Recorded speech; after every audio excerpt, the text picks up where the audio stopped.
നമസ്കാരം. Phone call തട്ടിപ്പിൽ നിന്ന് തന്ത്രപരമായി രക്ഷപ്പെട്ട് കുവൈത്തിലെ പ്രവാസി. ആഭ്യന്തര മന്ത്രാലയത്തിൽ നിന്ന് എന്ന വ്യാജേനയായിരുന്നു കോൾ. ബാങ്ക് കാർഡിന്റെ നമ്പറുകൾ കൂടി ആവശ്യപ്പെട്ടപ്പോഴാണ് സംഭവം തട്ടിപ്പാണെന്ന് പ്രവാസി മനസ്സിലാക്കുന്നത്. ചൊവ്വാഴ്ച രാവിലെ 10 മണിയോടെയാണ് പാസ്പോർട്ട് ഓഫീസറാണെന്ന് പറഞ്ഞ് ഒരു ഫോൺ കോൾ പ്രവാസിക്ക് ലഭിക്കുന്നത്.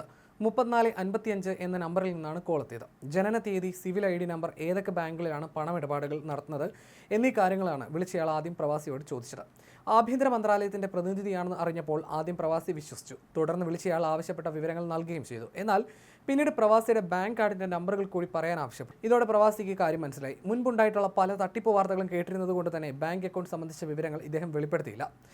ഇനി വിവരങ്ങൾ പോലീസ് സ്റ്റേഷൻ മുഖേനയോ സർക്കാർ ആപ്ലിക്കേഷനായ സഹേൽ മുഖേനയോ ഔദ്യോഗികമായി സമൻസ് വന്ന ശേഷം മാത്രമേ വെളിപ്പെടുത്തൂ എന്ന് പ്രവാസി വാശി പിടിച്ചു. അതിനുശേഷം ഫോൺ കോൾ അവസാനിപ്പിച്ചു. എന്നാൽ കുറച്ചു സമയത്തിന് ശേഷം ഉയർന്ന റാങ്കിലുള്ള ഉദ്യോഗസ്ഥനാണെന്ന് പറഞ്ഞുകൊണ്ട് 3456 എന്ന നമ്പറിൽ നിന്ന് വീണ്ടും പ്രവാസിക്ക് ഫോൺ കോൾ വന്നു.